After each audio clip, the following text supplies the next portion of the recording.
All right, everybody, welcome to another episode of Navigating the Intentional Life. I am Justin Copeland. I'm your host. I am the creator, and I'm excited, as I always say, because, man, I get excited about this stuff. But this guest today is somebody that, man, he just blew up on my timeline on Twitter and started following him. And, you know, he was just pumping out this content that was enthusiastic. It was charismatic. And the message itself was the kind that I love. And I know the people that listen to me love the full on hardcore in your face transparency, just no BS, absolutely no fluff, just giving you the truth. And that's what we want to bring with Navigating the Intentional Life. The gentleman that I speak of, he is a dad and he is a mindset, fitness, and performance coach. No doubt about it. He's a motivational speaker.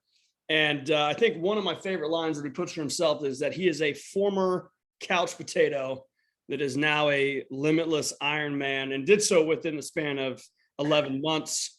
And I'm, of course, going to let him talk about that. But he's also, lastly, out of the many titles that he owns, he's an Air Force vet like myself. So, Boyd Myers, sir, good to have you on. Man, it is an absolute pleasure, Justin. I appreciate the invite. Yeah, man. Like I said in the start there, kind of the intro, dude, I'm telling you, like, I'd watch your videos early in the morning, and you must be getting up around the same time that I get up, because I'm sipping my cup of coffee, and I pride myself on getting up and, you know, being the early bird and all that stuff. And here you are, like, oh, I've already ran 5 miles, and I'm sitting here drinking a cup of coffee going, shit, what's this guy about? You know? And so, man, it inspired me. And the more I watched, I thought, no, this is a guy that I want to sit down and talk to. And the people, obviously, that may not follow you, hopefully after this will be, because your message is solid, man. What you're doing and the example that you're setting out there is solid. So give us a little insight for those that don't know, kind of where you came from, who you are. Just give that brief intro. Sure, man. Well, I never set out to blow up on Twitter or anything like that. I consider myself uplifting. I want to inspire people, but I'm not that rah-rah motherfucker. Okay. I know that. I know my message, while I think it can be for everyone, I do understand that some people, they don't handle my directness quite well. And I get as many messages telling me it'd be better if I didn't say fuck or whatever. Right. So, but you know, I hope that, I feel that most people do, you know, they get around that and they understand the message, and I use it to make a point. A little about me, man. Well, I am a 46-year-old dad of two. A few years ago, I started over, wasn't part of the master plan, but I have a beautiful daughter that will be turning 4 in July. Yeah, and she's she's a big why for me, because just a few weeks before she came along, I found myself in the hospital with a heart scare. I wasn't having a heart attack, but I was pushing about 280 pounds. I'm right at 6 foot tall, so I was thick. And although like I said, I wasn't having a heart attack, I was well on my way. I mean, my blood pressure that day the bottom number was about 155. So I wasn't far away from, you know, catastrophe. Ironically, it was Father's Day. To, you know, imagine that. Hit you in the face with that. Yeah. So I remember laying there in that bed, and I'm thinking, like, man, this isn't good. I can tell you, if you ever want to get to see a doctor quick, go in there with chest pains. That changes your world. They tore my shirt off of me, had me stripped down, and were plugging stuff in me and doing tests and everything. Again, I didn't have a heart attack, but I was well on my way. Anything you can do unhealthy, I was doing it. I was drinking no less. I mean, I was drinking pretty close to a fifth of Tito's vodka 5 times a week. I'd go through 5 of them a week. Damn. Yeah, I mean, any given day I'd sit down and drink a case of beer. I mean, it was hard living. To back up just a little bit, I wasn't always that guy. All through my 20s and most of my 30s, I was extremely athletic. I was a competitive bodybuilder and a competitive powerlifter. In 2013, I sold my gym. And when I did that, and I moved to Dallas Fort Worth, I lived in San Antonio. When I moved, I just left all fitness habits behind. I don't think from 2013, probably November 2013 until December of 2018, excuse me, I don't think I had one healthy meal. To give you an idea. It's crazy how it changes. Right? Yeah, and I don't think that was the plan. I was a little burned out, right? I'd owned my gym for 7 years. I had been training other people by that point for about 16 years. So, I mean, I just didn't care anymore. It's weird. The funniest thing, something that was such a huge part of my life, I didn't care anymore. That right there, to kind of step in on that, there was a tweet that you put up the other day that said that it just grabbed me. And you said the only difference between the rut and the grave is the depth. Yeah. And as you're talking about this vast change, I mean, going from, man, my life is about being healthy, obviously somebody that cares about, what they give back, how they carry themselves, challenging themselves. I mean, again, Air Force vet, to bodybuilding, powerlifting, to then just go, yeah, I'm going to take a step back. And not necessarily intentional, but I would think, you tell me this, you say that time frame was probably that rut, and that rut, as you just kept going, it just started getting deeper. And then, not to fast forward too quickly, but to go, well, shit, now I'm sitting in a hospital with my shirt ripped off because I got chest pains. And how much closer is that rut just brought me to the grave? Yeah. You know what I'm saying? And just like that. Yeah, man, it's crazy. It happens so, and I guess anyone can relate to this that's been there. I just want to take a little bit of time off, not think about everything I eat, not be, heavy lifting every single day of my life. And next thing I know, a couple of years have gone by and I'm depressed. I had switched careers and I had just allowed that to absorb me. And while I was making more money than I thought that I could possibly make. But it didn't matter. I was dying. I was completely dying inside. And the rut to grave thing, man, I was the personification of it. I'd come home and crack open the bottle and drink and black out and get up every day and do it all over again. Just a depressed, couch potato doesn't describe it. I didn't do anything physical. And watched myself go from, a lean 210, 215 to, 280. And like I said, it felt like overnight. And then, over those years, I would get a fleeing, desire to go, hey, let me go, let's exercise a little bit, right? Let's get started. And of course it hurt like fuck, right? It was miserable. I would get, and all of a sudden I wasn't the guy that I had always been, and I would get depressed about it, and it would just put me back in a tailspin. So it was, it's a never ending circle that I got in, and I just couldn't find my way out, man. And then ultimately it put my ass in an emergency room on a June Sunday here in North Texas. I've looked at your Twitter enough to know I've got it pulled up right now. For those listening, Boyd is very transparent. I said at the start, I wasn't joking, and it's not for hoorah. It's for, this is real life, and this is how quickly it can come at you and how quickly it can change. Right. I mean, I'm looking at the photos from, what would have probably been your heaviest to literally you laying up in a hospital to 11 months later, not far away from having a bit of a six pack there. And what hits me, what strikes me about that is I know what you're talking about now. I'm not a big guy. I'm 5'9", but when I got done playing soccer, when I knew it was over, when I was like, I'm never going to compete competitively again, like the dream is done, the game is done. I went from, my playing days somewhere between I was usually somewhere between 155, 165, at best 165. It was hard for me to keep that muscle mass on. But as soon as I got done playing, I had the same mentality. I was like, man, I've spent my whole life getting up early, going and training, working out. Now, again, playing soccer, back in my day, it was the mid 90s to late 90s. They didn't want you lifting weights, right? They wanted you to, anything was light, right? Because the more muscle mass you pack on, the more oxygen it needs to make those muscles work, right? But I went from about 155 in the span of 6 months to just under 200. And I promise you, that doesn't sound like a lot of weight, for some of you bigger guys out there, but to go from that and being healthy, that wasn't muscle weight that I put on. and I was fat.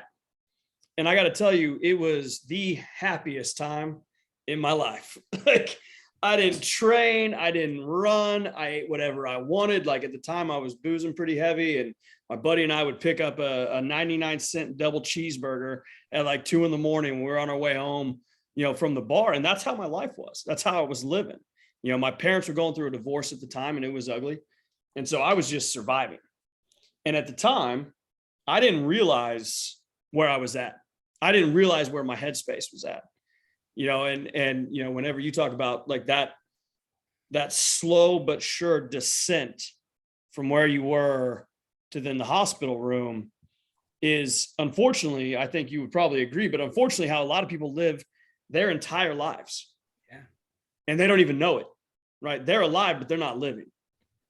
And when I look at what you're doing, again, I want to reiterate that I know you're not a hoorah, shake the pom-poms kind of guy. Hey, good job. You want people to see like, hey, look, you got to grind, MFer. Like, you've got to put the work in. And that message is something that you can show through that process. So, you go from being in the military to your own gym.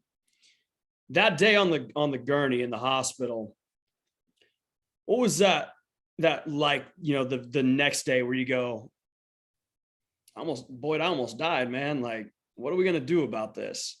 Yeah. So my ex-wife, the daughter of my mother, she was very, very, very pregnant. She was 37 weeks in. We had gone through a couple of miscarriages. So we were a very, very high risk pregnancy.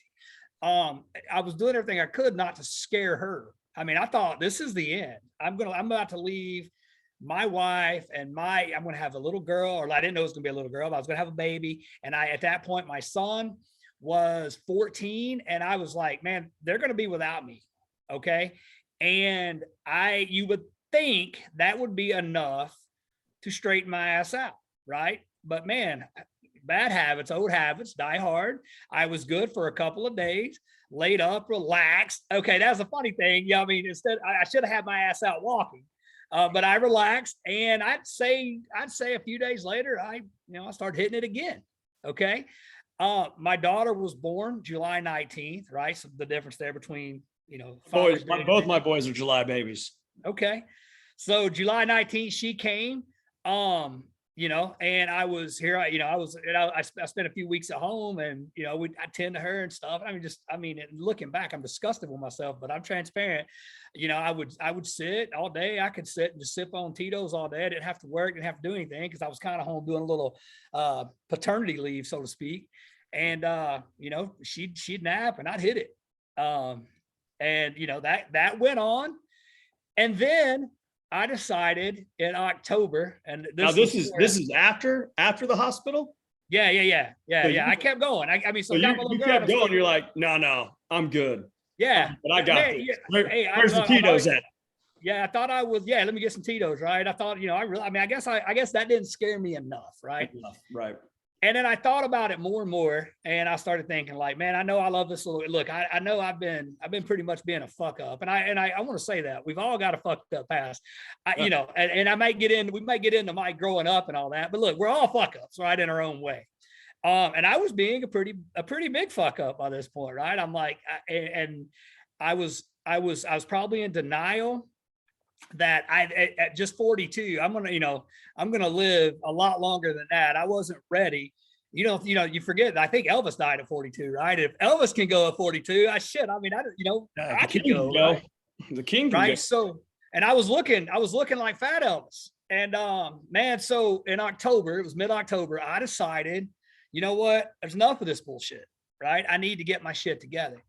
And I talk about this run I took. I go out and I'm ready, man. I thought, you know what? I used to, at one point in my life, in my mid-20s, I could run 10 miles under 1 hour, right? So I have a past of being able to run, if nothing else. I can run and I can lift fucking weights, right? Right. So I decide, I put some running shoes on. I go buy about a $250 pair of running shoes first. Then I go and I put them on and I go out. You're going to do it, look good doing it, right? Man, hey, yeah, look, fake it till you make it, right? But this was beyond faking it, right? So I go outside And no matter, there's 3 ways. I'm like at a fork, right? There's 3 ways, and all 3 of them are up a hill. So I took the one that I thought was easy. In my mind, I'm going to go out and run 3 or 4 miles. I can do that. And then I'm going to start today. I've had it. I'm starting, right? I finally had gotten to a point. Man, I took off up that hill slow. And I mean, I was heavy. I hadn't been on the scale, but I was at least 280 at this point. And sometimes when I tell this, I say I ran a quarter of a mile. I didn't get anywhere near a quarter of a mile, being realistic, because I know every 0.1 miles from my house right now. I run out here so many times, and now I'm like, shit, that quarter of a mile is being real damn generous. Right. And dude, I was done. I could not go another step. I was, man, my lungs, my legs, my calves, my feet, my knees, my pride, everything was fucking crushed. I sat down in the road. I sat down in the corner of the road, and I just put my hands in my head like, what the fuck has happened? I mean, this is unbelievable. Now I'm real bad, right? So I was like, man, I know people have seen this. And you know, your mind, most people don't pay attention to what the hell's going on. But in my mind, everybody on Spanish Oak Drive watched me fucking die out there in the street. The walk of shame all the way back down, 1,000 feet maybe, all the way back down the street. I go in, and I don't recall for sure, but my guess is I probably poured a big, tall 32-ounce tumbler of Tito's. Yeah. Yeah, it's kind of what I did, right? Yeah, screw it. Got to handle it some way. Yeah, I had to think about this, right? I had to soak it up, right? So then I put it in overdrive now. I was like, well, eventually I'll snap out of it, but right now I'm getting fucked up, right?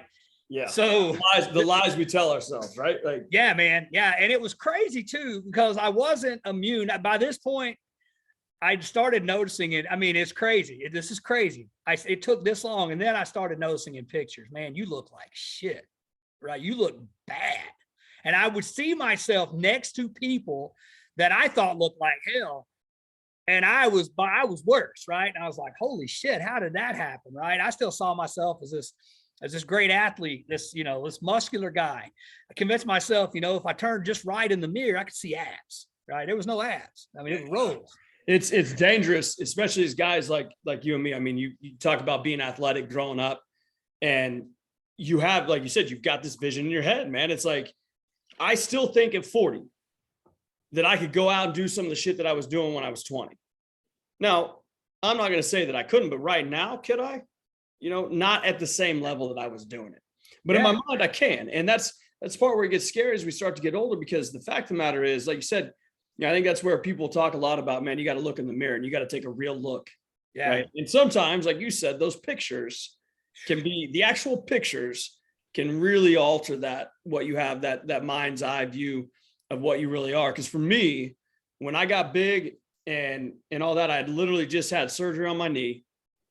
And I'm laid up on my mom's couch. It's probably 19, almost 20 years old. And I'd gained 40 plus pounds in the span of 6 months, maybe. And my grandma comes over to check on me. And she looks at me and she goes, she's a sweet old Southern woman. She's like, well, you got some meat on them bones, don't you? And that was the first time I looked down at myself. My shirt, because I'd been sleeping, is up over my gut. And, sometimes I tell the story and say there was a Cheeto in my belly button. There probably wasn't, but I was that fat. I was like, the same moment, like, what the fuck happened? Yeah. Where did this come from? And, it's interesting. I know for me how I got there now, looking back, but I think that's that first part of it that, to me, where you're kind of going with this is you're kind of building towards that, well, you got to take ownership. Yeah. You got to be real. And we got to take ownership of, we were here at one point, but now this is where we're at.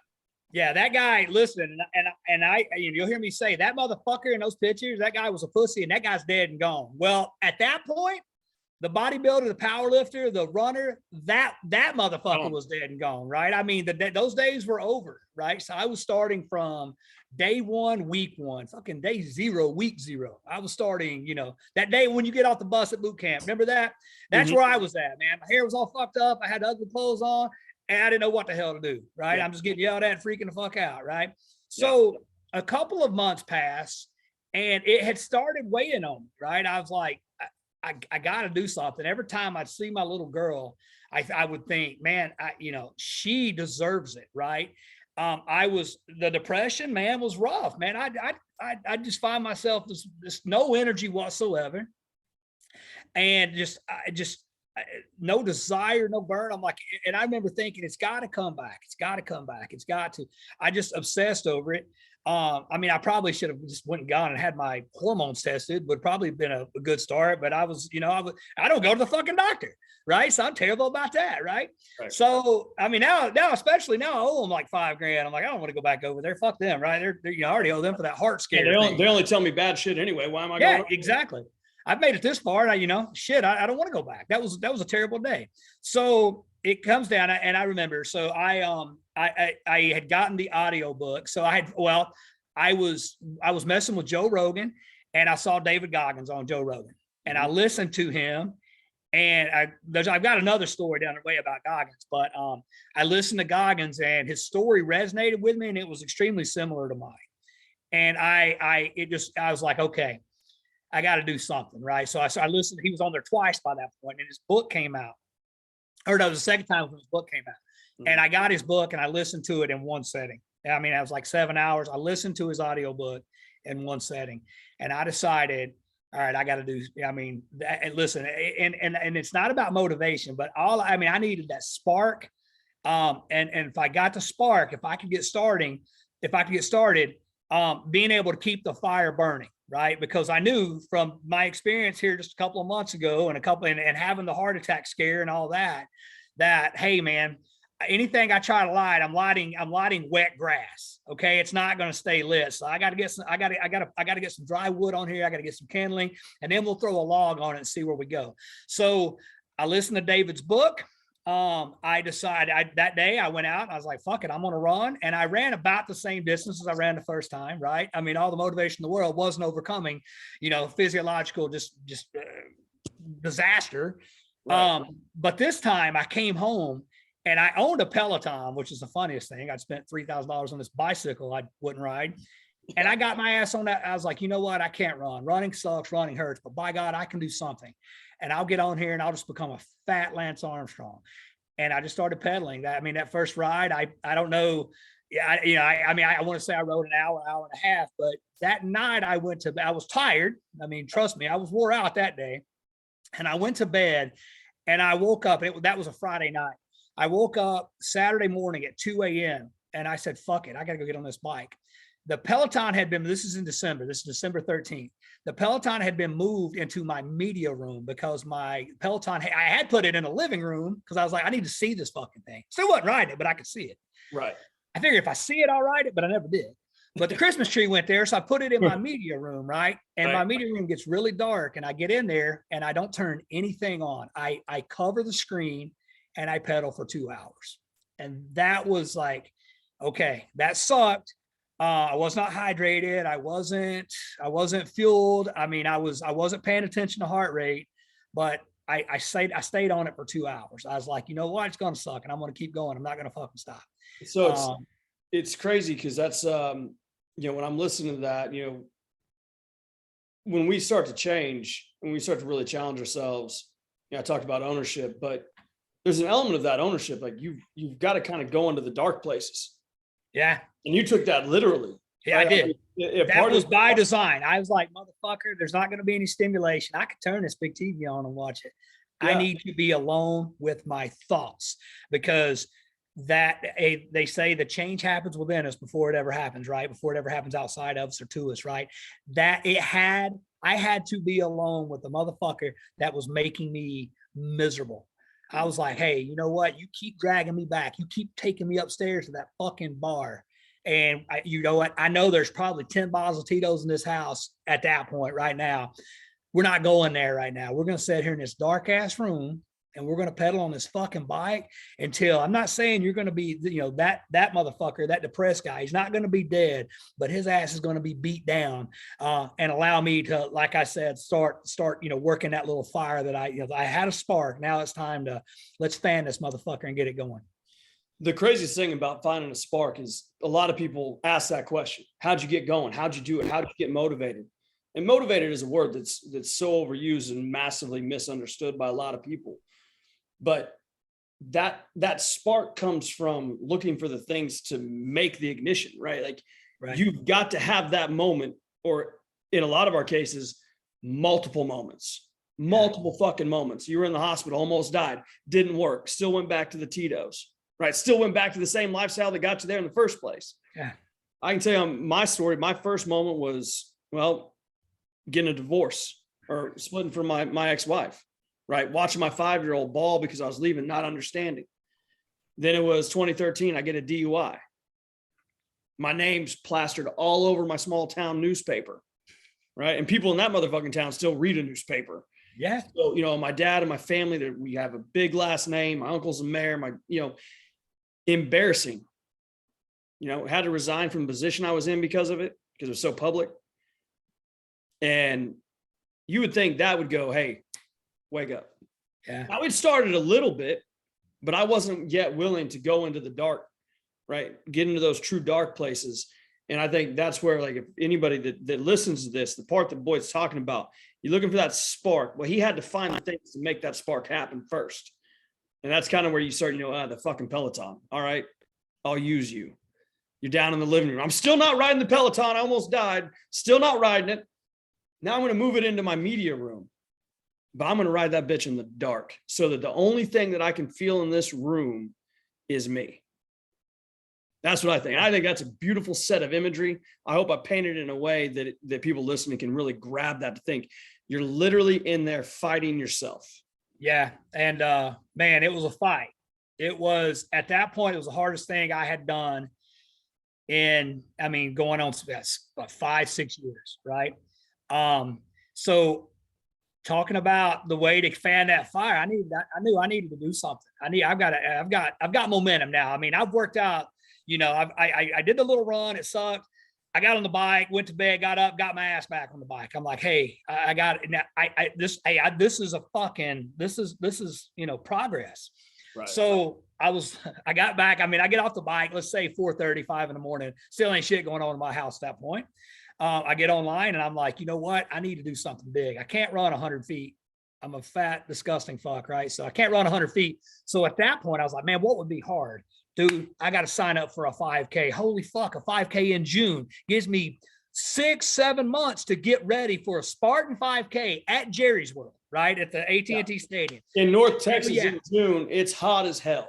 Yeah, dude, I'm like, but 5K, right? 5K. I'm like, dude, and I can convinced in my mind that I'm going to need every fucking second of those 6 months to get ready for a 5K. Okay. That's how bad I was. So I want people to understand that, right? That seemed impossible. So when you hear me go on, when I start talking about doing Ironman or running ultras and all that, you start where you're at. And where I was at was needing 6 months of my mind to get ready for a 5K. Okay. So next day I go to work and I tell everybody, man, I'm a changed man. It's happened in my mind. I'm starting to, I feel different. And they're looking at me like, whatever, you're going to go back and drink tonight. There's no way you're not going to, right? We'll see you at happy hour. Yeah. See you happy hour. No, I can't. I got to go home, right? Got home, got back on that bike, started walking, you know what? I can run walk. And there's a loop in my neighborhood. It is exactly 1 mile. It is 1 mile, 1.00 miles. And I remember going for a walk and I got up and it was shitty cold. It was like, this is the 14th. It was shitty cold.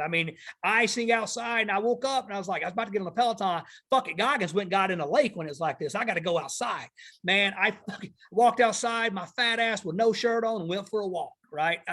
Lucky I didn't get fucking hypothermia. Walked my fat ass around that block, went around the lake and all that. And I'm like, yeah, you know what? I was like, it was miserable, but I felt so proud of myself that I was at least nothing else. I'm getting mental strength. It may have been an idiot. It may have been the worst part. And I'm sitting there looking at that lake like, I need to get in that motherfucker. I did not get in it that day. Right. I get my ass back home and I'm fat and blue, right, from being outside in the cold. And I got on my laptop and I signed up for an Ironman. Shit, look, Goggins is fucking crazy. Right. And he's, and I say that with the utmost respect. Yeah, I really do. There's a reason, his name. And, when I look at something like that, especially being, if you've been an athlete, if you've trained before in any capacity, to go, I'm going to go from struggling to walk or run less than a quarter of a mile to I'm going to sign up for an Ironman. I mean, I don't know what word is correct to use, Boyd, other than that's just like, that's putting your balls on the table and saying, all right, let's go. Yeah. So I thought, yeah. So I threw down whatever, I was like, hey, I'm going to do this. And had to put some money down. I'm like, that'll drive me. Now, when I say this, there's a couple of things I need to point out. Number one, when I signed up, I didn't bother to look exactly what a fucking Ironman was. I just knew the tattoo looked cool, and I'd meet somebody. I was like, that's a hardcore motherfucker. I never realized that 140.6 and Ironman were the same thing. I think I thought the swim was like a mile. And at that point, a fucking mile was just unthinkable for me. Yeah. I don't know what the bike ride was. And I had no idea that it was a full marathon. I had no idea. I had no fucking clue. I don't know what I thought, but here's the thing. I knew it was a triathlon.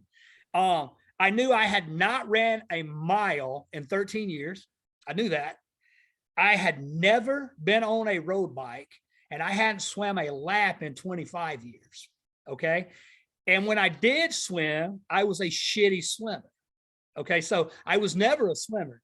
So for people that don't know, an Ironman's 2.4 miles swim, a 112 mile bike ride, and a marathon, 26.2 miles. So I somehow decided that was a good idea. Okay. This is December 14th, right? So I'm 2 days into this journey and decide I'm signing up for an Ironman. So I signed up for Ironman Arizona, which was the last, and to me, it was important to do it in 1 year. I needed that date. I needed the deadline to say, no, man, I ain't saying 3 years. And I read online, and it was like, yeah, you need, 18 to 24 months, right? Or whatever to prepare for it. I'd never done a triathlon at that point. So I was like, you know what? I'm signing up. That's the big motherfucker. That's one of the hardest 1 day things. And again, I didn't know how hard it was. And I signed up. Now my goal is, all right, I just got to finish this motherfucker, right? I don't listen. What do they call a doctor that finishes last? A medical student finishes last in his class. They call that motherfucker doctor. So I figured, I'm a doctor. Yeah, I figured if I finish this son of a bitch in 16 hours and 59 minutes, I am an Ironman, right? And I was deep in a rut, right? So I'm still heavy at this point, but I'm seeing myself different. I'm feeling different. I go to work and I start telling people signed up for an Ironman. And now these people think I've lost my fucking mind. They're like, dude, you were in a hospital. HR's emailing you like, hey, we need to talk to you about your mental health. So, yeah, you need some time off. Everything all right. But we joke about, and we kind of laugh about it now and kind of joke a little bit about it. But dude, that's putting skin in the game. Yeah. That's the first thing I thought of when you started talking about this is, well, look, you can go out and work out, and that's great. But I can tell you right now, even from my own experience, you have skin in the game. If there's not a direction that you're trying to go with it and you don't know your why, man, it's going to be real tough to accomplish those milestones. Yeah. And that's what on our side, that's what we refer to. I'm sure you've seen the other guys talking about this, but goals, not something I do. Milestones. Because to me, I don't ever stop going. I don't ever stop getting stronger until I'm done breathing. Yeah. Right. And so that to me is like you saying, all right, I've said it, right? I've signed up for it. Now I'm letting people know. Because if I don't do it, now what happens? They go, well, boy, we figured because you're, going to drink your Tito's anyway, you're overweight. But if you do it, it's like, shit, how did that happen? Now you've got a story. Yeah. Now you've got a story because you got that skin in the game. Yeah. And a big part of that too was, and this is long before, I had actually done motivational speaking in previous to that, right? Which is the funniest thing. But when I started, it was never like, hey, I'm doing this, because this is going to turn into something different. Right. So I go out and I run a mile. I run, walk. And I'm thinking, fuck, man, this ain't getting any easier. And I'm like 4 days into it. Now, someone who has trained professional athletes, I've worked with a ton of different people, and I know how slow this is, but to me, it was different. It wasn't going to be slow for me. Right. Right. And then I'm thinking, how cool will it be when I get that mile? And then one day, eventually here, I'm going to be able to run 3 miles. By this point, I realized what a full Ironman is. And I'm like, well, in my mind, I was never afraid. I never thought I wasn't going to be able to do it. I was willing at that point. I thought I will die on that course, but I'll get it figured out. Never mind the fact I really can't swim. You didn't have that moment hit when you saw actually what it was you'd signed up for. There wasn't an oh shit moment. Man, it was like, fuck it, let's go to work. I mean, really, there was never fear on it. There was a fearful respect, but I wasn't afraid. I was like, all right, now what I thought I needed to do, motherfucker, I got to do a lot more. Right. So I start and here we are. I'm like 8 days into it. And I've started my little walk runs and they hurt, man. They hurt. Right. I'm still signed up for Jerry's World Spartan, but that's very, very, very secondary. Right. And then one day I go out and I run and I struggle, but I put down like a 3 miles in maybe 34 minutes or something like that. And it was hard, dude. It was the hardest thing I'd ever done. I mean, it was the hardest thing I'd done in a long time. I hurt all over. Yeah. And then when did you say the Ironman was taking place? Because I know you're talking about June at Jerry's World. When was the Ironman? So we're in December of 18, and the Ironman was November 24th, 2019. Right. So I've got 11 months. Right. Yeah, that's right. Okay. Yeah. So I just want to highlight the time frame here. Yeah. So about a week into this, we're up to December 19th ish. Right. So we're 11 months out, and I go to this little park. It's a state park here up in just north of Dallas. And I had driven by this and I would always see runners running. And I always thought, man, that'd be really cool. I envisioned myself. So I took my ass up there and I was like, I need to go for a run and I gotta, I want to feel it. Right. I mean, this may be 1,000 feet out and 1,000 feet back, but I'm going to go up there and do it.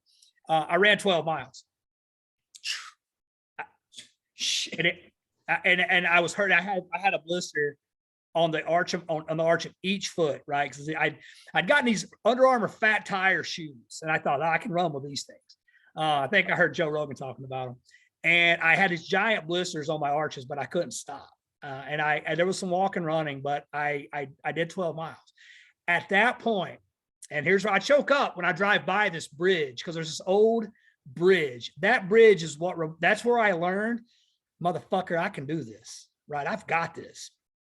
And every time when I go there, that's a spiritual place for me. That run, when I go there to run, dude, the fucking pain, the hurt, the marathon the other day, that was there. I was like, I own this place. This is my holy land.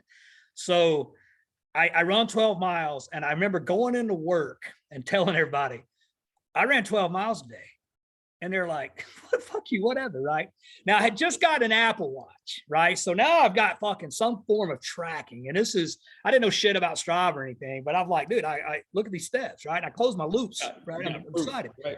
And so I become obsessed with getting as many steps as possible. It was just a little thing. I mean, I was like, let me get my steps, okay? So fast forward to December 22nd, all right? I am in my mind, I'm well on my way to becoming an Ironman. I am unstoppable, motherfucker. I might be in the Olympics, right? At this rate, in my mind. Right. And I go to work. It's a Saturday, and I sell houses for a living. And I'm with a lady with her family, and I start getting a lot of phone calls. And I don't ever answer the phone when I'm with a customer, right? Unless it was Lisa, my ex-wife, we're extremely close still. Unless it's her, but she knows that if she calls me at work, if I know if her phone if it lights up and it's her name, I need to answer it. It's not her, so I don't care. My office called me, and I was like, what's up? And they're like, hey, if you've been getting phone calls, I'm like, yeah, I have. What's up? And they're like, you need to go home. And I was like, what happened? They're like, we don't know. Just go home. The sheriff's department had been calling work. So I get in my big, supercharged diesel truck, and I'm going 110 miles an hour on this country road to get home. I called that. I answered the phone, and it was the sheriff's. It was local police, and he said, "Hey man, there's been an emergency." And I think is it my daughter? What's happened? And Lisa had fallen off of a ladder in the backyard, messing with Christmas lights. We were having a Christmas party that night. Her leg was almost severed. Her tibia was shattered. It had gotten caught in the ladder. She'd fallen.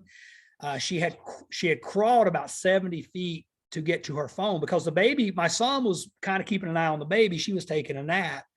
And so she gets to her phone. The bone is out, dragging through the dirt and the grass as she's going. And they call me, and I get there.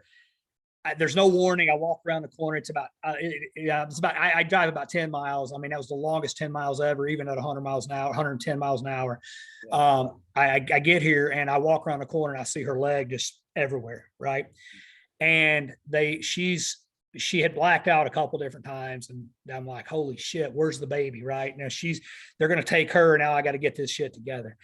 Ironman wasn't on my mind at that moment, obviously. Right. So we get her to the hospital.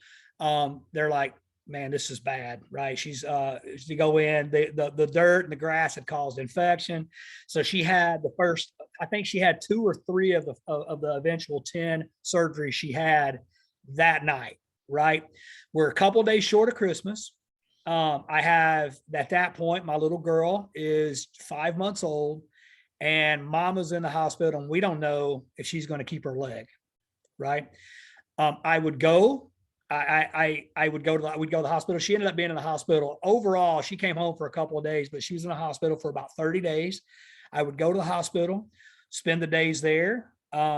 And I would just, when she was sleeping, which was a lot, I would just walk up and down, around and around. I'd go outside of Medical City, Denton, here in North Texas, and would walk around it, just walk. I would jog around it, go back up, visit with her, hang out with the baby, do some more walking, running, go home, tend to the kids, and do it all again. Right. So at that point, in my mind, I mean, looking back, I had every reason to say, you know what, I'm not doing Ironman. I mean, looking for an excuse or a reason, I was gift wrapped one. And it never occurred to me that, hey, you know what, I need to back off and back down. I mean, I wasn't even thinking about it at that moment. I was just saying, hey, at least just keep moving. And we'll cross that bridge when we get there. Right. I mean, I felt like I'd made some progress, although I'm only not even 2 weeks into it, but I just like, hey, just keep the momentum you have and keep going. And then, she comes home and she is completely immobile. I mean, I have to help her to the bathroom. I have to help clean her. I got to get the baby up. My son is a high school student about 30 minutes away. So he's a wrestler. So I had to get him there. So I had to get the baby up, get him to school with her, right? And to make sure she was good in the bathroom, come home, help her, get her situated, put the baby down for a nap and make sure she was okay. And then I'd get my ass on a Peloton, or I'd go out, and I'd figured out in my yard exactly how many laps around my yard was a mile. And I ran a lot of laps, and I'd have a little walkie-talkie so I could hear if my daughter cried, because I knew my wife couldn't get up and tend to the baby. So I was like, I got to stay close enough to where I can hear this walkie-talkie if she cries. There were many runs that I had to stop and go, pat a baby back to sleep or not, or just, pick up the run at a different time. Yeah. It's crazy because I don't know, I grew up in a Christian church. I was Baptist, Southern Baptist in Oklahoma. And it's, whether you're religious or not, there's something out there that anytime you start to do something for yourself that's big, or just even trying to move in a different direction that's going to be positive, life has a way of throwing you these curveballs. Fuck yeah. And it's, in church, they call it the enemy, in real life, they go, you can say, well, shit just happens. But no, it's like when you're complacent, when you're being that flaccid male that's not trying to better himself on a regular basis and being intentional with his time, with his family, his spouse, and himself first and foremost, nothing's going to happen, because why does there need to be? You're already dead inside. Right. You're already done. You're right where they want you to be. But when you start to make those strides, and man, you took your chips and said, all of them, fucking all of them, I'm ready to change now. Now, obviously that's not really what it is for people listening. You think about, there's a collection of things that are taking place here as you're starting to get to where we're going. And yeah, as I'm sitting there thinking, like I've got 2 boys, I know how hard it is, especially when you're having to take care of everything else to deal with a crying baby. And Maybe they're not sleeping tonight. Now I was lucky both of mine did, but that's a lot to take on. And then also want to go out and run circles in your backyard. You know, there's nothing sexy about that. You know, it's just, I'm putting in the steps, I'm putting in the work. And you're right. A lot of people would have quit right there. Yeah. Yeah. It was one of the hardest things I've ever gone through. But I something else. I mean, I grew up in a Pentecostal church, right? And I truly believe that God doesn't he doesn't call the qualified, he qualifies the call. To me, I had to do this. It wasn't a case of, hey, God, make my load lighter, man. It was like, hey, how do we get this back strong enough to carry this load, right? I was like, who else could do it? Right. Instead of saying, why me, to me, it was, why not me? Motherfucker, I'm the terror. Let's go. I've got this. I will get my son to school and I'll go get his ass. I will tend to this baby. I'll clean her. I will clean his house. I am the chef. I'm the fucking chauffeur, the maid. I'm the nurse. I'll be all that. But guess what? I'm still going to fucking be an Iron Man. I'm still going to fucking do it. I mean, that time, again, you talk about living with purpose and living with focus. Dude, my schedule was by the second. If I stole a second to get on this Peloton, there were many 6 and 7 minute rides, right?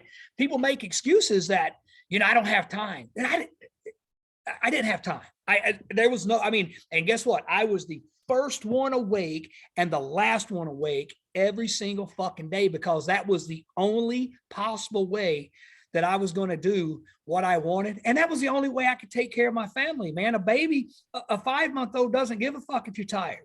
They don't know.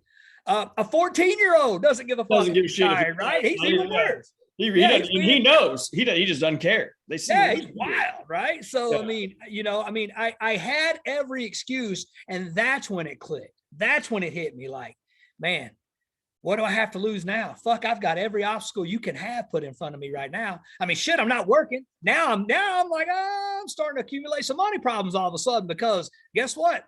Mortgage company don't give a fuck. They're like, hey, you need to pay this note, right? Truck payment's got to be paid. Got that car paid. You got all this shit, right? You start accumulating, and the money stops coming in, right? So like, let's handicap it a little bit, right? Let's make it even shittier, right? So I just kept moving forward. That's all I could do, was just keep moving forward. I didn't know how I was going to get there. And I, you know, when you've been down for as long as I was down as a person, you start expecting shit. But man, all I knew was, fuck it, man. This is Goggins talked about it. Callous the mind. You know what? We'll figure it out. Just keep going forward. Keep moving. Right. And I would think back, and one thing I have the ability to do is first off, I can become one of the most laser focused motherfuckers in the world on whatever it is that I set my sights on. But I also have the ability to look back and think about, let's think about this right here, man. You grew up in a house with an abusive, addicted father. I'd come home, he'd bust my mom's face up, right? And you got as a 12, 13, 14-year-old, you're thinking about, you know, hey, my mom fell and this, how to lie and get around that and shit. But hey, nobody fucking believed it, right? Everybody kind of knew. I grew up with that motherfucker that like, just angry and hateful all the time. Like I got out of there, right? I made it to the military. I went to Baghdad after I got out for 2 years as a contractor. And man, that was wild, right? I mean, I made it through 2 years in the worst place on earth, right? And there was so much, so I was able to look back at the shitty things I had been through and anything I'd overcome. And I'm like, you know what? I got this. Now, there's always recency bias. And when you're going through something really shitty, it always feels like this is the worst thing ever, right? But if you just take a step back and you analyze it, you're like, man, somehow, some way, I always made it through that shit, right? I always figured it out. And I had a lot of faith in God and me and just the universe that like, hey, I'm going to come out the other side of this and we're going to figure it out. You know, the faith thing is something that it always gets me going, because we start talking about this stuff that you're going through, and people, you know, that grow up in church, they understand this. But when something bad happens, a lot of us have this tendency of, God, why would you allow that to happen? Why is this happening to me?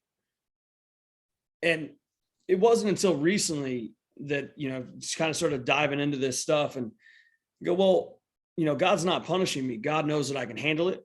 And that's why he's giving it to me. Right. He needs me to carry this load so that I can help somebody else. Yeah. So I can share this story. Because right now what we're doing, and this was just something that was brought up to my attention recently. I said, you know, what we're doing right now, this conversation you and I are having, boy, where you're sharing your story, and we put this out there, it's changing somebody's life. We don't know who it is, and we may never know who it is. But not only we may be changing somebody, we might be saving somebody's life. And so when I think about when I think about this story you're sharing, it's like, God, why me? Well, why not you? He's calling you for a reason, because he knows your shoulders are big enough you can carry it.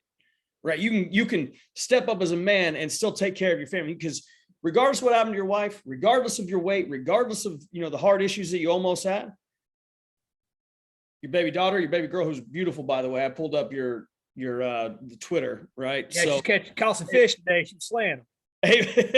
Ava, correct? Right? Yes, sir. So, you know, beautiful little girl, she still needs you. Your 14-year-old son, he still needs you, right? Your wife obviously needs you, but it's time, you know, you got to step up. And a lot of guys don't answer that call because they would have done the thing we were talking about at the start. Had turned to Tito's, felt sorry for himself, got frustrated, right? And handled it in a way that was going to be massively detrimental for everybody involved. Yeah. You know what I mean? So you're carrying that. Not only that, like, let's go back to this real quick.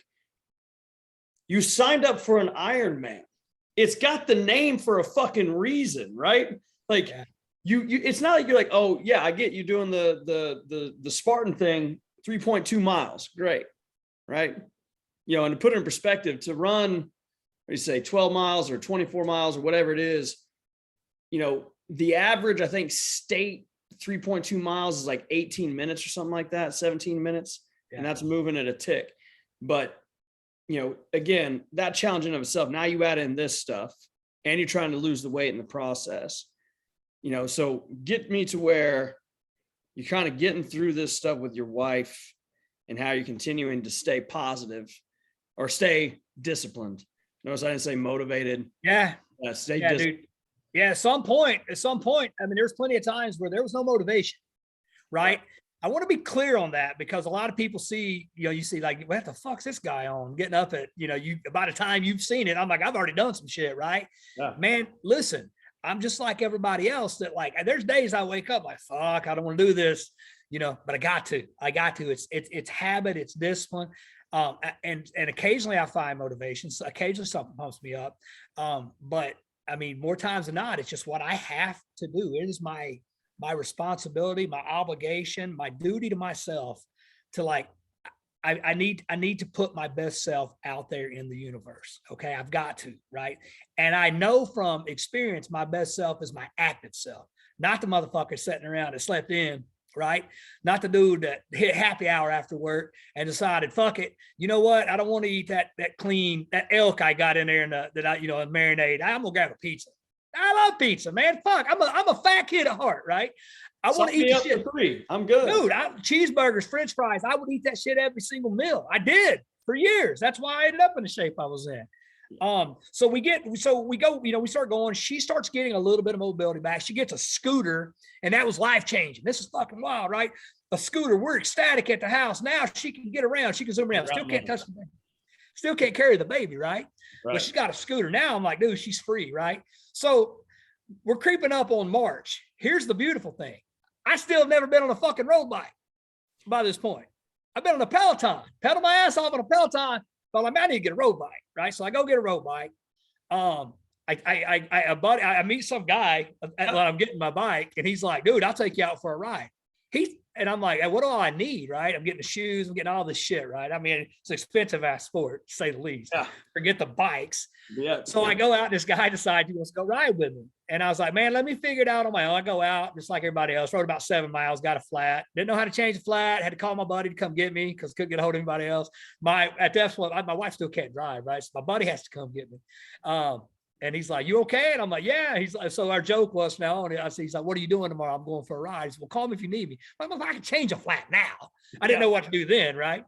So I go out and I ride that bike, man, and I felt free. I was like, holy shit, man. And this is hard. This is a lot harder than I remember it when I was, 12 years old. But man, there's a lot of joy in this. I didn't know what the fuck I was doing. And the fact I never killed myself is amazing. Those bikes, man, look, I've done it. I've not done it in a long, long time. But man, you're talking about clicking in, clicking out. Yeah. And, I had a buddy he tried to get me into it. He was, Live Strong. I mean, he was ate up on it. And he gave me the road shorts, right? Yeah. They got the tampon that goes over your gooch and all that stuff. We rode 13 miles. Okay. I'd like to think I'm a fairly tough guy. I put myself in some not so comfortable situations. Dude, I could barely walk the next day. My ass was so sore from those just 13 miles. I think it was only 13 miles. And maybe I had a shitty bike with a shitty seat. I don't know, but it was sore.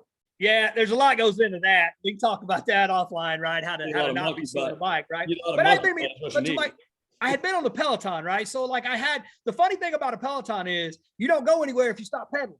On a bicycle going down a fucking hill, you take you cruise, right? Right. So this guy decides, it was funny because he'd been riding for a little bit. He'd been riding most of his life, I guess. And he's like, let's go out. Let's ride, man. I'll show you a few things. We'll go as far as you want, as far as you feel comfortable with. Went out with him. And I rode another time about 10 or 12 miles, I think, right in between this. So this is a Sunday. And I make that motherfucker stay with me for 50 miles. I ride 50 miles. It's the third time I'd ever been on that bicycle. And I didn't want to stop. And I keep telling this guy, I'm doing Ironman in November. And he's like, dude, you don't have to do Ironman today. Right. And we stop at about the 40-mile mark to eat or something, drink some, to get some Gatorade or whatever. And I remember he said, now be honest with me, how long have you been riding? I said, it's my third time. I still to this day don't think he believes me. He said he noticed my legs never stopped pedaling. And I was like, well, I've been on a Peloton now for 3 months. Right. So that's all I know, right? You got to pedal to move. Muscle memory happening. Right. Yeah. And that's still me. I never stop pedaling on a bike. Right. I don't cruise downhill. I go to a gear and start banging it. I want to go faster. So I'm an extremist. You see that. I'm at third time I go 50 miles on a bike and it hurt. It hurt like a motherfucker, man. It was miserable, but I was like, I needed to know I could do that. Now forget that I still got to get to a point to where I got to ride 112 miles after swimming 2.4 miles and then run my first ever marathon because I'd never done it. Yeah. And so, but in my mind, I was like, okay, well, shit. I mean, third time I'm 50 miles on a bike, right? So I become obsessed with a bike. My running, I can go out, and it was funny in my mind. It wasn't a run if I didn't go 8 miles. In my mind, and this is, man, there's no program here. There's no like, let's the periodization and get to what we need, back off. No, fuck that, man. I had 11 months. I had 1 foot in the fucking grave. I was fat. There's not a moment to spare, right? So people don't understand this, right? I'll get to the end eventually. My Ironman design, I had no idea what I could do it in. I had no idea. And it was not fast. It was about finishing that race. That was my milestone. You said that a minute ago, and that's so powerful to me because I never wanted to feel like I had reached that destination. And I think that's a fucking poison for people. And I had done that much of my life. When I had hit an achievement, man, I'd fucking go into a tailspin, right? Whatever it was, I'd sit back and relax and get comfortable. And I didn't want that this time. That couldn't be this, right? I needed to use this. This was just the first step. Yeah. And then it was next, and there's next, and next. There's always got to be next. And you got to have your eye in, on what's next. It's all, yeah, man, I'm glad you said that because in the group that I do, that I'm going to have you guest speak in, if you don't mind. I don't know what your charge is, but no, I got you, man. The cigar room, we were just talking the beginning of this month. Because I just got through a custody battle and it was 3 years of my life that we went through this custody battle.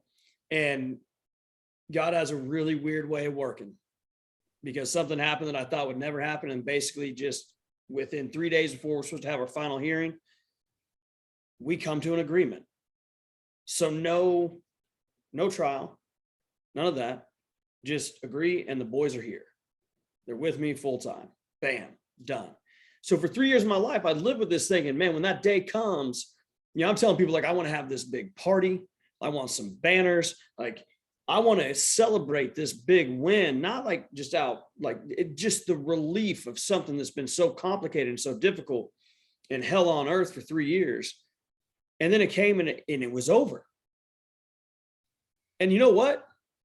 Nobody lined the streets and started clapping for me.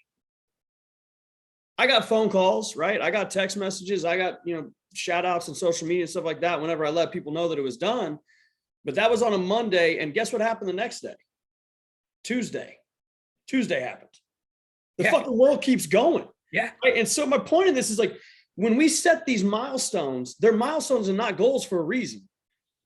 Because I think a lot of people think, man, if I just get there, Boyd, if I just get right there, my life is forever different. Maybe, but probably not. It depends on what you do with it. Right. You know what I'm saying? And that's like, and I had to jump in on that because, man, it is so powerful. Like you said, powerful with milestones. It's powerful to understand that you can accomplish something, and guess what? If you're still breathing, it's not fucking done. It's not. In the world, you said your broker doesn't give a shit. The people at your school don't give a shit. Your employer doesn't give a shit. Like, hey, they're going to go on doing their thing.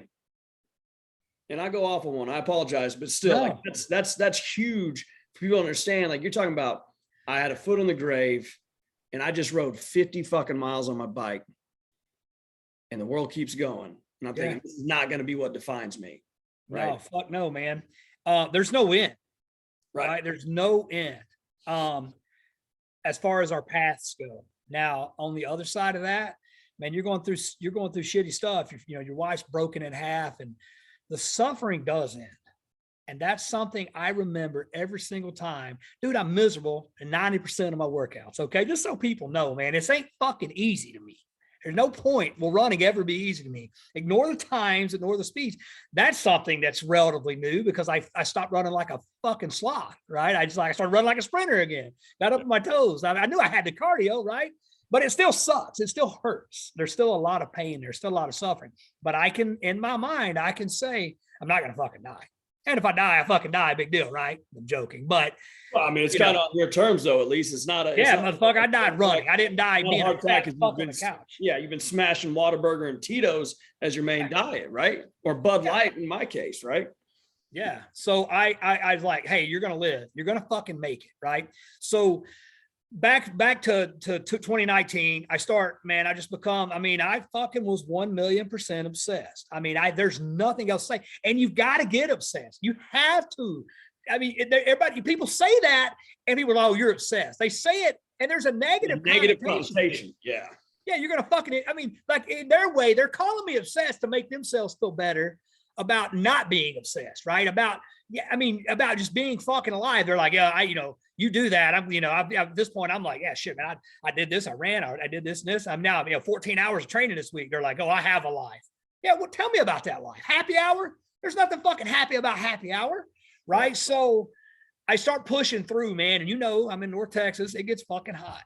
Right. So I decided pretty quick. I was like, listen, I still don't know how I'm going to do this. I've started swimming a little bit. That's a whole other fucking story, right? In itself. I'm shitty at it. I decide like, hey, I hate the heat.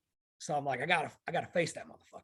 Right. I need to find out like, hey, and you can say like, it's gonna be me versus the heat. Texas heat kills fucking people. It does. It just does. Yeah. I was gonna say, this is where it gets real hairy with that mindset. Cause you don't beat the heat.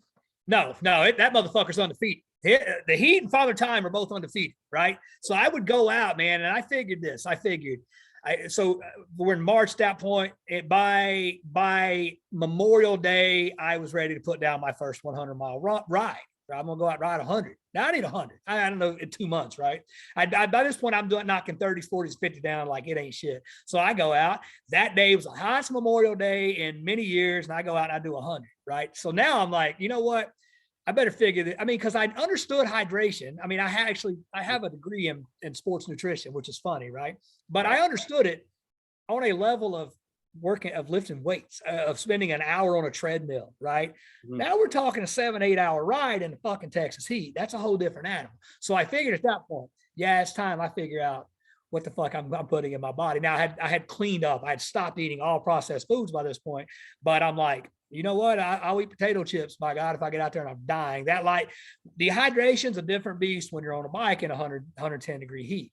Yeah. So start knocking down stuff like that. In my mind, man, it was funny. People like, I need to go train with you. And these are people that have trained. These are people that have done Ironman, and they'd go out and they're like, you're a fucking idiot, dude. It's 110 degrees. We can't do this. I'm like, yeah, we got to. Yeah, I'd go and I'd go by Lake Ray Roberts, and I'd see the lake, and I'm like, fuck this. I'd take my bike shit off and swim. I mean, I'd be out there fucking buck naked swimming. And I was like, and I'd get back on the bike and ride. And people would be with me like, dude, there's what the fuck is the matter with you? Dude, you can stop the act. I'm like, no, man, I gotta do shit hard. I gotta make it miserable, right? By the time I get to Ironman, I know that course, that's the most controlled conditions there is, right? I mean, it's on a fucking course. There's nobody going to run me over, and it does happen, but it's very controlled, right? I need to be prepared for everything. I need to assume that although it's November 24th in Tempe, Arizona, it may be 120 fucking degrees. Right. Fortunately, for my case, it wasn't. But by God, I was going to be prepared for that. I had backstops. I was ready for hell that day. Okay. For me, there was nothing that was going to happen because I had put myself through it. I joked about it. I used to joke about it. I'm like, time to go into the fucking crucible. And that's what it was to me. The crucible of North Texas, from a physical and a mental standpoint. By the time I got to Ironman, it was a foregone conclusion. There was no way on earth I was going to be denied. Yeah. Well, that's what I like about that mindset, is because you're sitting there going, look, I'm going to prepare myself for the uncontrollables, right? Yeah. Like I'm going to put myself through it already, so that by the time I get there, I've already done it. I've already done it 100 times over. Yeah. And again, I kind of was thinking, is you're talking about, I went from 30, 40, 50 miles easy all the time to having to hit this 100-mile bike ride. Of course, I'm sitting there going, I've never done that. When you say 7 to 8 hours on the bike, I'm like, shit, that's an entire day. Yeah. It's an entire day on the bike. But those are milestones that you start to achieve. And this is something I talk about with the guys that I talk to and work with, is, you in a way are mentally and physically building up these calluses for what you're moving into. Right. And those reps are what acquire that. Right. And that is required. Right. So that you've done it so much, whether it comes to public speaking, whether it comes to working with guys one-on-one or teams or whatever it may be, doing an Ironman, you've done it so many times in your head that by the time it gets there, you're good. Yeah. Right. You just have to face that one step at a time of what's in front of you. Because you've already been there. You've already done it. Like when I think about talking to people, or I think about talking to groups, I've thought that through my head so many fucking times that by the time I'm actually doing it, I'm almost comfortable. People are like, you never seem nervous when you're talking. It's like, no, because I've done the reps here. Right. I'm kind of a shoot from the hip kind of guy myself. That's why I knew this conversation was gonna be so much fun, because I know you're the same way. Like what you see right here is what you fucking get, boy. Yeah. And if it's not impressive, fuck off. Like somebody will like it. Maybe you do, maybe my kids will, but this is what it is. So come take it or leave it.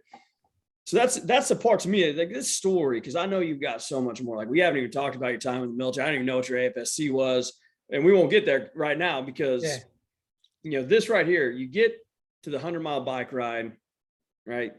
You got people telling you you're fucking crazy, and people that are seasoned in it. Yeah, yeah. Crazy motherfuckers are telling me. Yeah, crazy motherfuckers are telling me I'm crazy, right? Yeah. So I'm like, oh yeah, we got something now. And right? That's just more fuel to the fire, right? That's the kerosene. It's a kerosene on the campfire right there, right? So you get to 100. So how did that, like when you hit that moment, that first one, right? So you get through it, right? You were kind of right there. But what was that like as far as your mental went to say, I just did a 100-mile bike ride?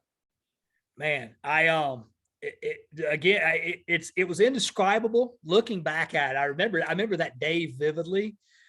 It was funny because, man, there was a lot of doubt amongst my circle, amongst the people like on social media, like at that point, Facebook, my family, my coworkers. There was doubt, right? This guy was doing it. Now all of a sudden I'm starting to take off these rides. I've lost weight in a massive way really fast. I look completely different. My mindset is, I can do anything. And then all of a sudden I noticed the way I was treated was different. Right now, people are starting to see me the way I thought of myself. Right now, I'm becoming a bad motherfucker. Right.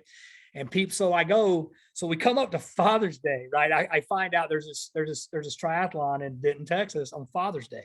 I'm like, it's a sprint, super sprint, really short. Mm. I mean, like I want to say 150-yard swim, and I do it. I got to do it, right? So I go do that, right? So that was the 1 year mark, and that's the week before Jerry's World. Okay. So I'm getting ready. I'm still like, man, I don't know if I can fucking climb a net and throw a spear and do all that. I don't know, right? I've still never done a Spartan race at this point. And it was funny because the day I said, and I remember the day I told everybody I signed up for that, people were like, you're crazy. You really think you can do that?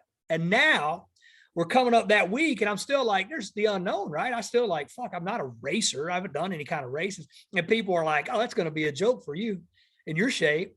And I'm thinking, how the hell that happened? What happened to, there's no way I could do it, right? So it was funny. Now people are starting to have the faith in me that I thought, right? So I go do that race and my son did it with me. So that was a very, very, very special race. I've got the medal. I was seeing if it was over there. On the back of it, I had engraved the race that saved my life because I signed up for that race. And that race is the one that, without signing up for something, who knows, man, maybe I didn't have that spark I needed, to add the kindling to the fire I talk about. But that race started it, right? So that medal, I still have a very, very, that medal means as much to me as the one you see here behind me, just because of the path is started. Okay. So I go do that, man. My family's there. They're cheering for me. Still got the pictures, and my son runs it with me. They didn't know he was only 15 at that point. So this is awesome. They thought because he's like 6 foot tall, right? So they decide he's an adult. He's 14 at that point. So he's 14. So they're like, he's an adult, and he weighs like 110 pounds. He's skinny as a board. So you know how big AT&T Stadium is. It's enormous, right? Well, you had to walk up and down all the bleachers in the upper deck carrying a 70-pound sandbag, right? My son weighs about 110 and they give him a 70-pound sandbag. And I'm climbing and he's like, Dad, I can't. And dude, I'm going to cry, man. But I said, give it to me. I got this. And there's no way in the world that I was going to drop that fucking sandbag. Yeah. My son right there. There's no way, man. So at that point, and I'm not a Cowboys fan, I hate to break everybody's heart. At that point, I knew that guy, that couch potato was fucking dead, because that motherfucker wasn't picking up 140 pounds of carrying it. Dude, 70 pounds was fucking heavy for me that day. Not heavy to lift it, but to go up and down Jerry's World. And there was a group of Marines. They came up behind us and they're fucking, hoorah, they're doing their thing and they're fired up. And they're like, dude, I said, hey, help me reposition this thing. And they're like, let us carry it for a minute. And I'm like, no, sir. Negative, Sergeant. This motherfucker's mine, right? Carrying this bitch, right? So we finished that. And that was crossing that finish line on the goal line of Jerry's World.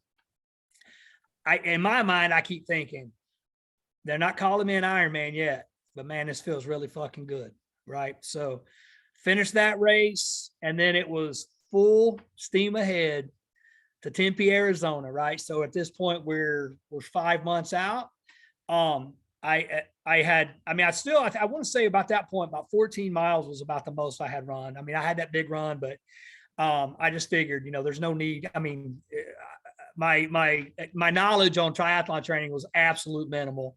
The heart rate stuff, that shit came after Ironman. So all my physical improvements came after the first one. But I decided one day, this was August 1st. I said, I need to go out and run 22 miles. Right.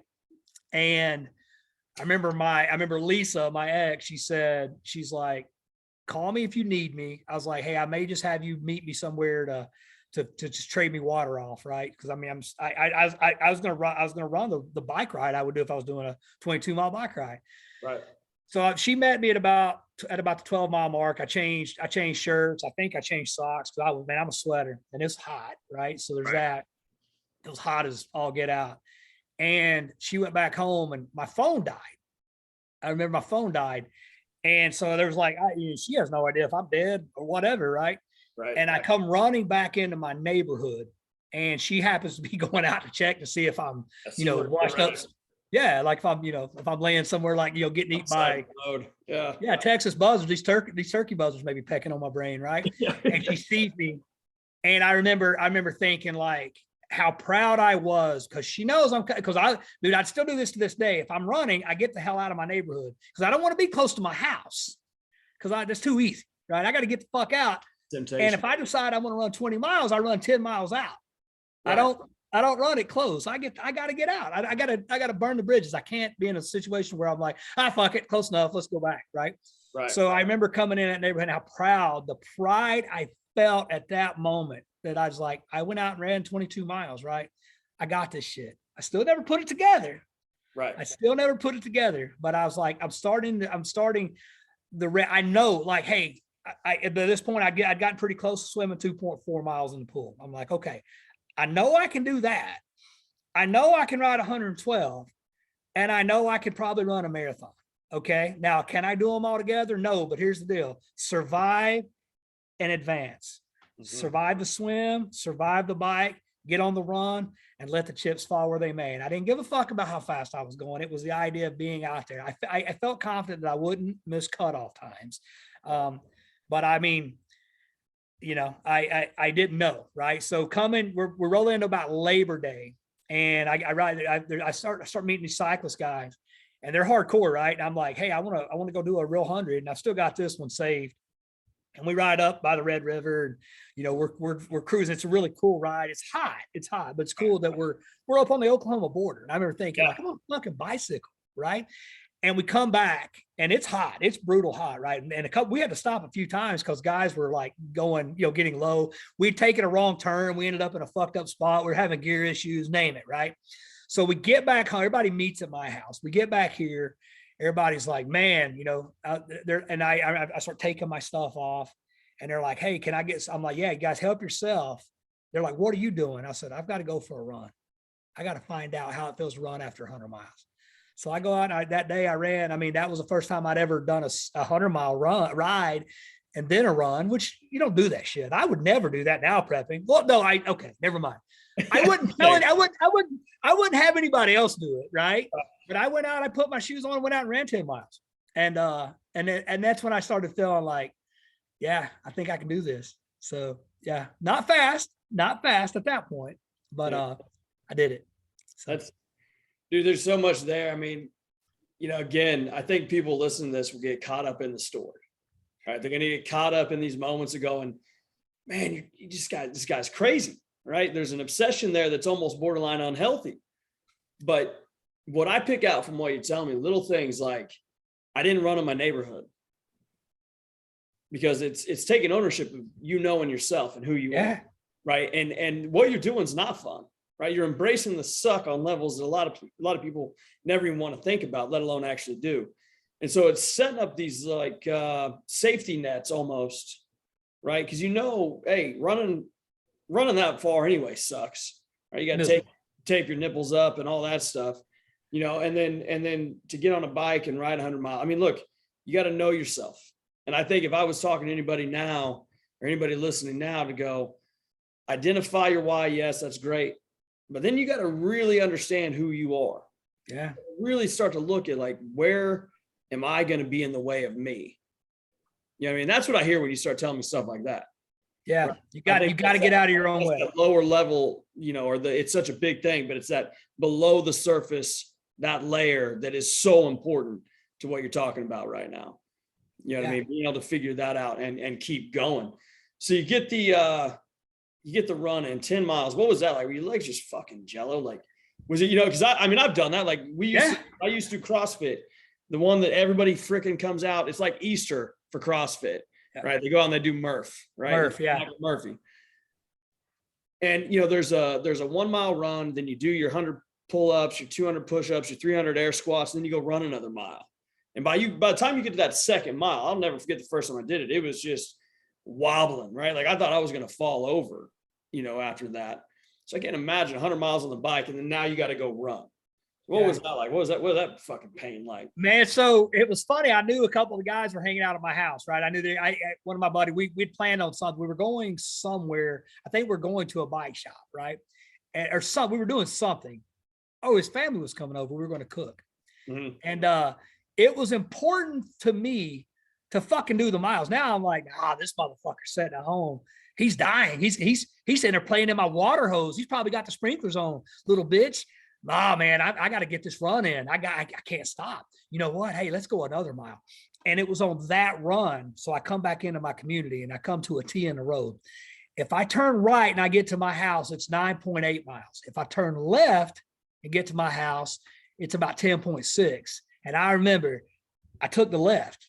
So sometimes I'll say it, turn left. And I've got to explain why I say that. I got to say it to myself. I could have taken the easy way.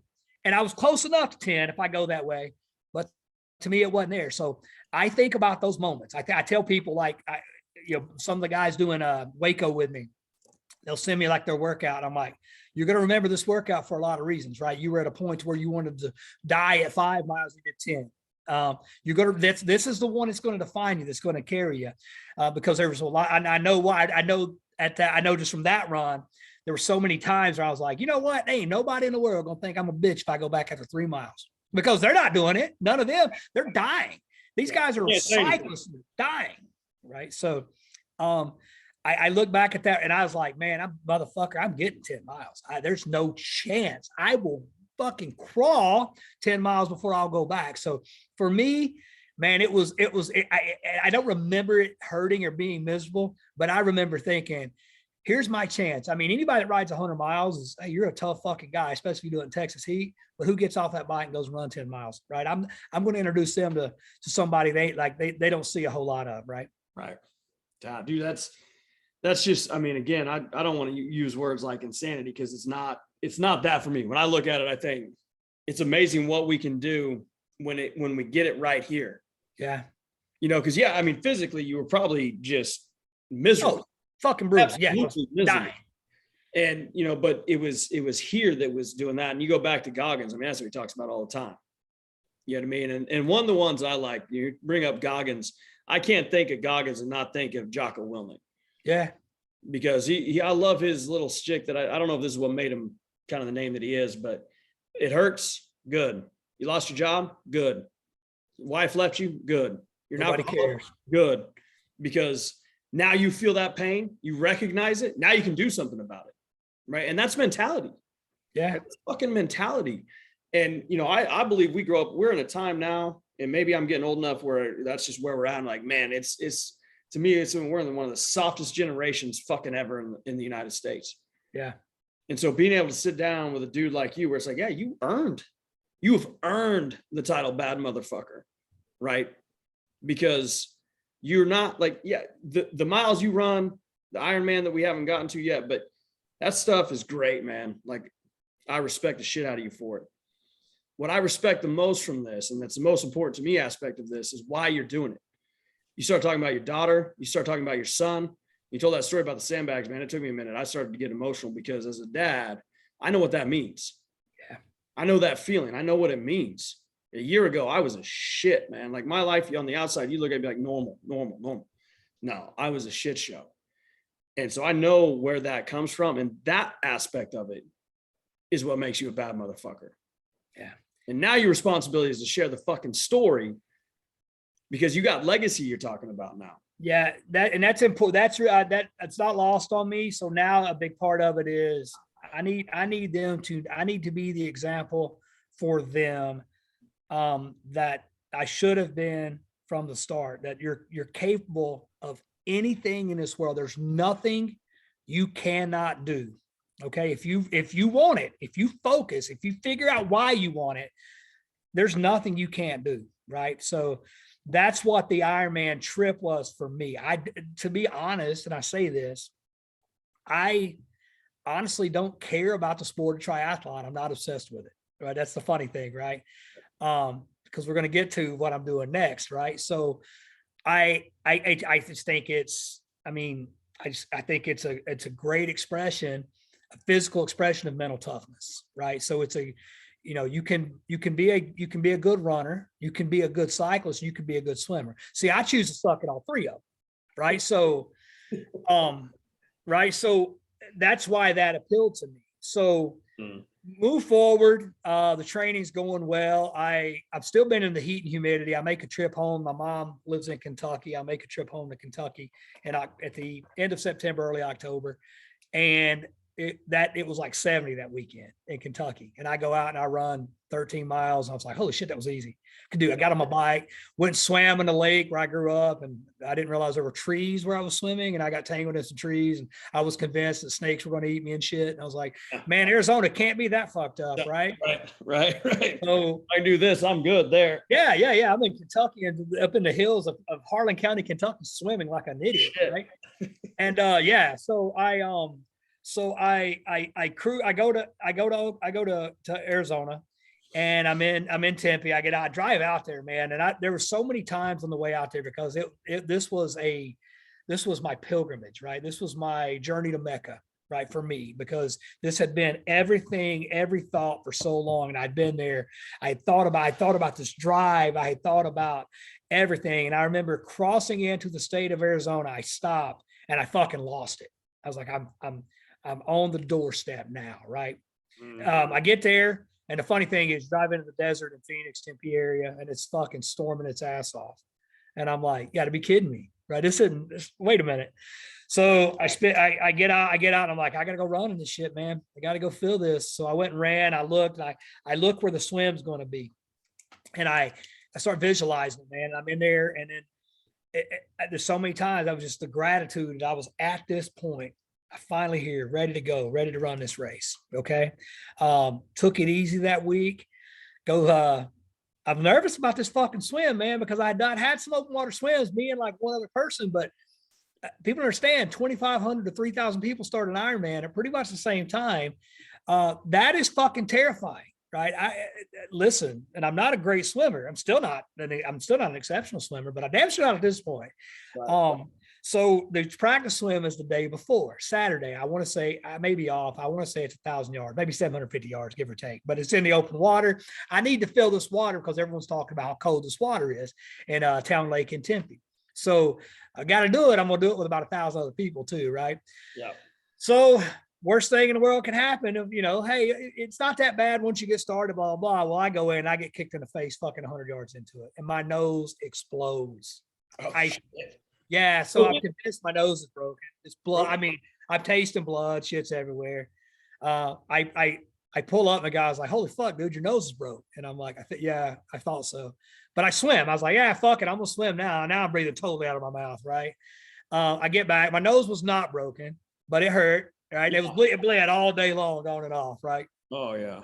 So I call my ex, and we talk, and I'm like. She's like, she kind of talked me down. She calmed me down. And I said, well, at least I know I can do it. I can do the swim. I feel pretty confident. I said, I'll be okay as long as I don't lose my goggles, whatever. Next day, man, that night I sleep well. I feel good. I wake up and I'm like, hey, it's time now, man. I mean, now it's over, right? Now I'm getting all these texts and shit like, good luck, everybody, telling me what you'd expect, right? Sure. I have to turn my phone off. You can't have it with you anyway, but I turn it off, right? Say a prayer and I go to the course, right? Get ready. And we're sitting there and the national anthem hits and it's time to go in that water, that cold ass water, 58 degrees, right? So get in, I'm in a wetsuit, right? I get in and my goal is I'm going to get to the inside as much as possible. I'll go a little further, but I'll be in clean water. So I shouldn't get shellacked again. Right. So I'm swimming, imagine across lanes. Okay. And I'm getting tangled up with people, but I'm a decently sized guy. I raced at about 200 and I slammed this one. I mean, to be a dick kind. I'm not intentional. I'm not trying to be rough. I'm just trying to get to where I feel safe. Right. And we get tangled up and his hands perfectly come up under my goggles and take my goggles off. They're gone. Yeah. So I swam to one of the jet skis. Yeah. I swim to one of the paddleboard canoes or whatever. And I'm sitting there and you can hold on, but you can't move forward on it. And I'm sitting there holding, and the guy's like, you all right? You got to go. And I'm like, hold on. He goes, where are your goggles? I'm like, I lost them. He's like, And I'm 200 yards in. So you see me on the app, you can track me. I'm not fucking moving. Yeah. And he's like, do you need the jet skis to come? And there was that one split second where I thought, fuck, man, maybe I do. I can't swim 2.4 miles in this water without fucking goggles. And I said, no, let me collect. And I think that was the most powerful my mind has ever been, because for a second there was fucking noise, man. Oh, you're everybody in the world's watching this app. You're not going to make it fucking 20 minutes. Right. And I was like, quieten that noise, relax. I said, nah, man, I don't guess it matters now, man. I got to go. So I just put my face in the water and banged it. I'm not a straight swimmer by naturally either. Right. So I've got to keep fucking open my eyes looking up. I turned. So we're talking about, we're 1.2 miles down. I turn, I go under, so I go to so it's a big giant rectangle, right? So I go the first, 90-degree turn, and then I flip to go back toward the start line. And I figure at this point, I'm about 1.3 miles-ish, I guess, give or take. And I was like, let me get my face out of the water for a second, right? Because I'm hurting. My eyes fucking hurt. Yeah. Cold water. So I flip over on my back and I go under this bridge, and I realize, dude, I'm swimming on my back. Okay. Now that's terrible because you're using all legs on your back. Right. So I'm like, fuck, man, I'm actually okay. And I look at my clock and I'm like, I've got it. There's no way I'm not going to fucking finish 2.4 miles. Right. So spend some time on my back. I'm flipping back and forth. I get to the ends where you turn that final, like 300 or 400 yards where you turn to go back toward the start. I feel like somebody's trying to get my attention. Somebody's yelling. There's a lot of fucking people. Now it's a little thinner now than it was an hour and a half ago, right? Right. So this guy's like motioning, or he's just trying to get my attention, and he had a sleeveless sweatsuit on. There's only like two of those guys, right? Right. And he's like, hey, and he hands me a set of goggles, like an extra set. And I was like, thanks, brother. I have fucking earplugs in, but I'm like, so I put them on, and I never pull them down in my face, I'm just disoriented. Right. So I bang this last 200 or 300 yards out, and I get out. And the funny thing, the first thing I do when I get out of the water is pull my goggles down in my face like a fucking idiot. I don't know why. I'm out of the water. Right. And I'm like, I survived that. Yeah, I survived the swim, bro. That was the only thing that I'm not 100% sure I could do, was that swim in open water with 3,000 people. So I get out, I run back. This is kind of a cool story. I go to the changing tent. I'm in there, and I look up, and the guy beside me, I noticed his tattoos because he had a sleeveless sweatsuit. I was like, hey, man, you're the guy that gave me the goggles. And he says, yeah, man. I said, you want them back? He goes, no, dude, I found them. He goes, they came through my fingers swimming. I looked down, they were my fucking goggles. Oh, shit. 3,000 people, and he hands me my goggles. They're my favorite set of Rokas. I've still got them. I will never fucking ever let go of those goggles, right? That's crazy. So that was one of those things where, like, man, something just happened, right? That was almost like, shit, that was too much of a coincidence. That's some kind of sign. I'm taking something out of this. So I get on the bike, man, fly it, my swim was slow as shit. I figured normally I could do that swim in 120, right? 120 to 130 at that point. I'd probably go closer to 115 now on it. But it was like 150. But I was like, survive the fucking thing. You get 2 hours and 20 minutes. I was much slower than I wanted to be, but I wanted to be under 2 hours, 20 minutes, right? I take my time, get on the bike, take off. I ended up, I remember at one point about the 35-mile mark, I'm coming back downhill for the first time on that ride. And you're getting up speeds like, mid high 30s or low 30s. But you're flying on a bicycle. Yeah. I remember the sun's coming up now over the mountains, and I see, and I'm like, this is when it hit me. I'm going to be a fucking Ironman. And I start tearing up on my bike. And then it hits me like, dude, don't be a bitch, because you start crying, you crash. Now you're a fucking dumbass, right? Well, what happened? Well, I started crying and I wrecked. Right. So like, dry that shit up. I never suffered on the bike. I did the bike in right at 6 hours. At that ride, at that point when I was training, that was fucking lightning for me. Now it's not so much, but I'd be like, man, something's wrong. My bike's broke if I did it now. And then I remember coming back into Tempe and the crowd going bananas, and they're like, hey, and it's funny. This is in the mindset, right? I just got to run a marathon now. Keep in mind, I'd never run a fucking marathon at that point. Yeah. So I got 26. That's it. Yeah. That's my first one, 26.2 miles. Right. So I remember taking off, and like, I remember thinking, looking at the cutoffs of time and everything, I was like, just fucking survive. I don't want to do anything dumb. I've got a kind of a history of Achilles tendons problems and calves. So at that point, I was like, just hold up, man. You got 26 miles, right? So a lot of run walking. It was the slowest marathon in history. But I mean, I the first 13 miles, I feel like we're a little faster, but I got a little twinge in my calf.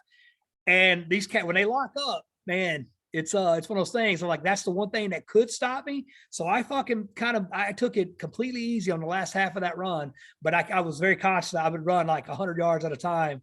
And I was just, and that day I remember just soaking it all in. I remember getting close and I could hear Mike Riley saying, telling people you are an Iron Man. And I stopped. I went in. I went to the aid station of water and I got water and I washed my face off because I knew I was about to lose it. Mm-hmm. And I remember I'm just going to take my time. I'm like, I'm gonna this last mile. I need to feel this. I've done it, right. And I just remember by the time I got to the chute to where you run through and Mike Riley tells you you're an Iron Man, I had already been there 1,000 times. So that wasn't my first time. It felt like deja vu. And I remember going through. So a buddy of mine had done the race with me and he beat me out of the water. And there's no way this guy ever beats me out of the water. Right. But he did. And I passed him on about the second loop of the bike and they tell me, hey, he's because they're tracking. They're like, hey, you should be here in 15 minutes or so, 20 minutes or so. So let me stay back. And a big part of it, because he was my old drinking buddy. So he quit drinking as well. And they let me put his medal on him. So so not only did I get to get my medal, they let me hang out and put his medal on him. And I'll post a picture of me and him hugging it out after put the medal on. It was a pretty special occasion. Dang, man, boy, that's awesome. I mean, I got to tell you, I've never, and we joked before this kind of offline, like I hate running. I don't care if I grew up playing soccer or not. Like I got this weird love-hate relationship with it, but yeah, I do too. I sit here and I go, man, like there's just we're in such a lucky position to be able to have this opportunity to share these stories. Like I said earlier in this podcast, I mean, somebody out there is listening that's going to go, damn, that's a story. Right. And that's just one. And that's what I love about this, because we're getting pretty close to a hard stop. But when I think about what's next for you, and we haven't even gotten into that, and what this next podcast that we do together is going to hold, because we're doing another one. Like you don't get to fucking say no. But I mean, it's just I feel fortunate to be able to have that, and you guys that do those Ironman competitions, dude, it's a whole new level. But to know how you went about it, how that has changed your life, man, it's powerful. The story itself is powerful. But I gotta say, like as a dad to another dad, I mean, I think that's the part for me that really hits here the most. And some of these I didn't, obviously some of the stuff I didn't know, right? I didn't see that, in your post or whatever. So, man, good damn podcast, man. I want to give you the opportunity. I usually close out. I'm not going to today. All right. I'll give you opportunity to kind of do closing thoughts, for the people that listen. I will say that for anybody that listens to this, there will be Boyd's information, his Twitter, all that, in the lead up to the podcast. So Boyd, I'm going to give you opportunity to close this out. We're just going to finish this thing. All right, man. So a couple things. First off, maybe a little crazy, but I'm really just a normal fucking guy. And that's why it's so important to me to impose upon you that, I'm not, the things I tell you, these stories about doing this shit, there's so much more. It's not to impress you. It's to impress upon you that you are capable of so much more than you know. I understand what it's like to be stuck, but just start where you're at, start moving. Okay. We're going to touch on this in the next podcast, but right now I am training for what I call the Waco 210.9. There's very rare circumstances where you get to do a full and a half Ironman in the same city on the same day. I'm doing both of them, October 15th and 16th. I am the Gold Star Initiative representative. So not only am I doing them, I will be holding the American flag during the national anthem. I will then hand it over. They will give it back to me when I start the run on both races. And I'll be presenting that to a Gold Star family, someone who's lost someone in the line of duty. So that is the honor. I mean, I can't, being honored doesn't even begin to say. So my fuel and my why I cry when I hear the national anthem as it is, right? I think there's a lot goes through there, and then I'm extremely patriotic. But now there's a whole other different fucking level. So if not only do I have to make it through the first Ironman, I got to get up and do that half Ironman on Sunday morning the next day, and carrying that flag. There's no fucking way, man. I will not.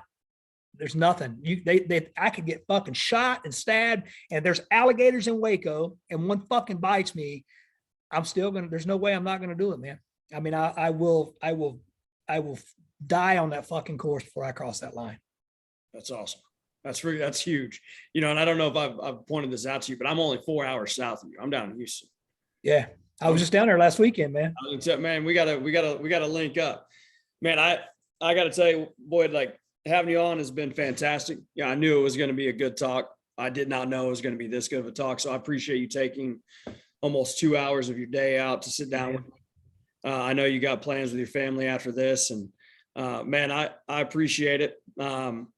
I will close this out real quick though, because I want people to listen and know that I think Boyd would be fine if I said, find him on Twitter, right? This is a guy that I'm sure he doesn't have a problem. If you got questions, if you're in a spot where you don't know what your next move is, you don't know how to get out of that rut you're in, and you feel like you're on your way to the grave, or you don't feel far from it, you can reach out to @Boyd-Myers.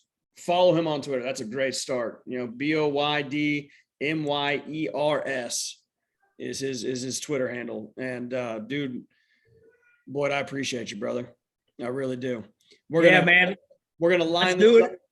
We're gonna line this up for another weekend so we can get through to part 2 of the story. We'll call this part 1. I'm gonna, for the first time on Navigating the Intentional Life, I'm gonna say this is part 1, right? For sure, without a doubt. But guys, I want to thank everybody that listens, has been following along. If you want to be able to continue to hear guys like Boyd, subscribe and share it if you feel moved to. This is not just a podcast for men, women. If you've got husbands out there, push them our way, right? So they can continue to hear guys like Boyd share such powerful stories that is going to change their lives, right? Change your life. And it starts today. Boyd, again, thank you, man. For everybody else, appreciate you. Stay safe.